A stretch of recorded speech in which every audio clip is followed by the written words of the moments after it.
রমাদানুল মুবারক এমন একটা মাস, যেই ব্যক্তি রমজান মাসে ইন্তিকাল করবে আমার আল্লাহ রাব্বুল আলামিন তার কবরের আযাব মাফ করে দিবে। আর বড় করে বলুন না সুবহানাল্লাহ। এই রমাদানুল মুবারকে আমরা মৃত্যু চাই কি চাই না? আর বড় করে বলুন চাই কি চাই না? এই জন্য আল্লাহর হাবিব বলতেন আল্লাহুম্মা বারিক লানা ফি রজব ওয়া শাবান ওয়া বাল্লিগনা রমাদান।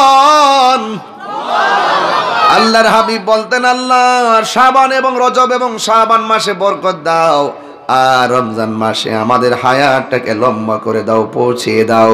এই রোজার ভিতরে, রোজার মধ্যে সিয়াম সাধনার ভিতরে রহমত আর বরকত আছে না নাই? রহমত বরকত আর মাগফিরাত, রহমত মাগফিরাতের সওগাতে, রহমত মাগফিরাত আর নাজাতের সওগাতে এই রমজান মাস এসেছে।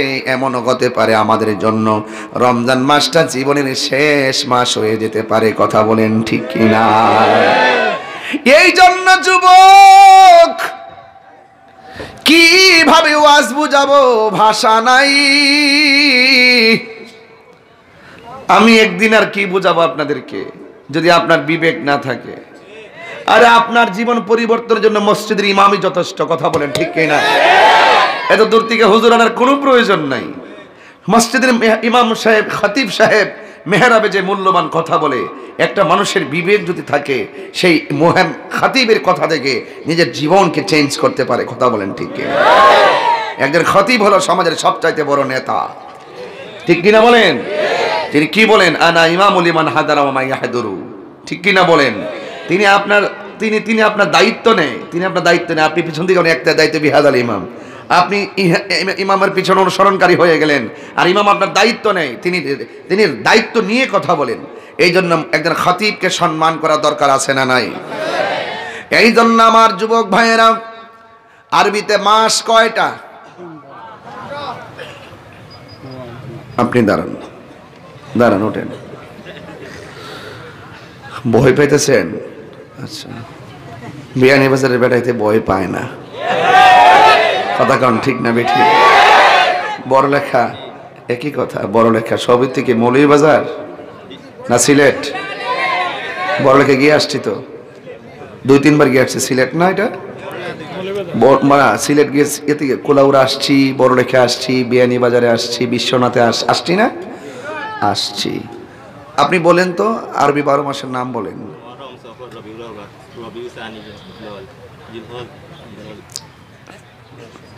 আপনি ভয় পাইতেছেন।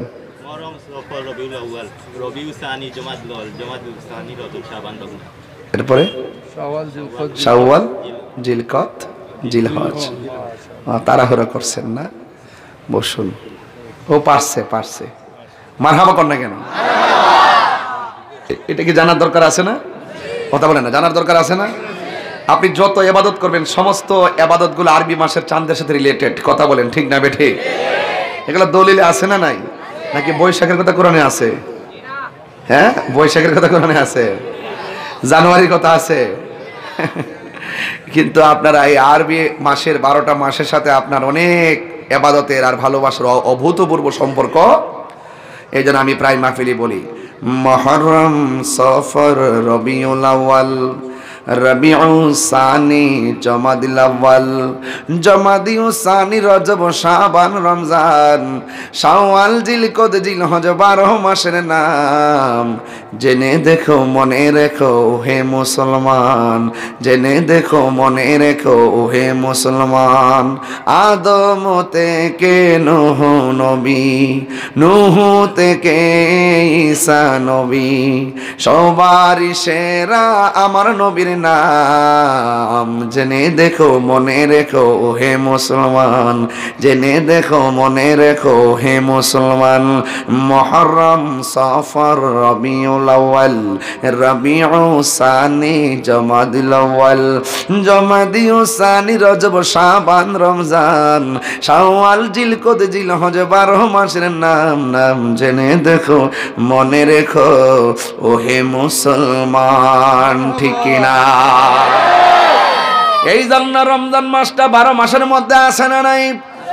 আমার নবী আপনার নবী বলেন মান সামা রমাদান ঈমানা ওয়া ইহতিসাবা গুফিরা লাহু মা তাকাদ্দামা মিন যামবিহি ওয়া মা তাআখার। যেই ব্যক্তি ঈমানের সাথে সওয়াবের আশায় রমজান মাসে এক মাস সিয়াম সাধনা করেন, আল্লাহ রাব্বুল আলামিন তার পূর্বের পরের সব গুনাহগুলো আমার আল্লাহ মাফ করে দেয়। জোরে কোন সুবহানাল্লাহ কোন কেন? তাইলে প্রমাণ হয়ে গেল কোরআন, রমজান মাসটা হলো কোরআন নাজিলের মাস, রমজান মাসটা হলো গুনাহ মাফের মাস। কথা বলেন ঠিক কিনা? এই জন্য আমার যুবক ভাইয়েরা, আল্লাহ রাব্বুল আলামিন আমাদেরকে দুনিয়ার মধ্যে টেন্ডারবাজি করার জন্য পাঠাই নাই, রাহাজানি করার জন্য পাঠাই নাই, চুরি করার জন্য পাঠাই নাই, খুন করার জন্য পাঠাই নাই, আর গুম করার জন্য পাঠাই নাই, চাঁদাবাজির জন্য পাঠাই নাই, মানুষকে হত্যা করার জন্য পাঠাই নাই।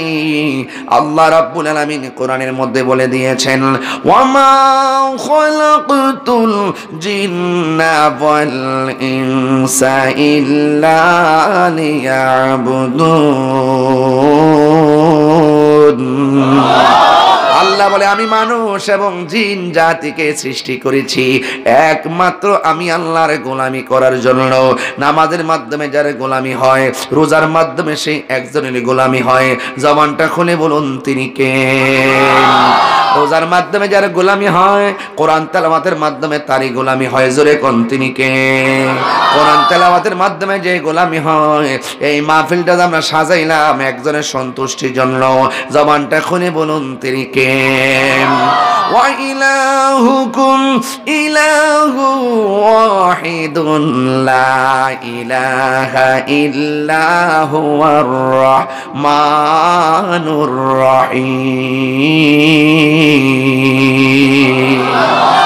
আল্লাহ রাব্বুল আলামিন হলেন তিনি যার কোনো ইলাহ নাই, যার সঙ্গে কোনো শরীক করা যাবে না, মাজারে গিয়ে সাজদা করা যাবে না। জবানটা খুলে বলেন সাজদা পাওয়ার মালিক কে?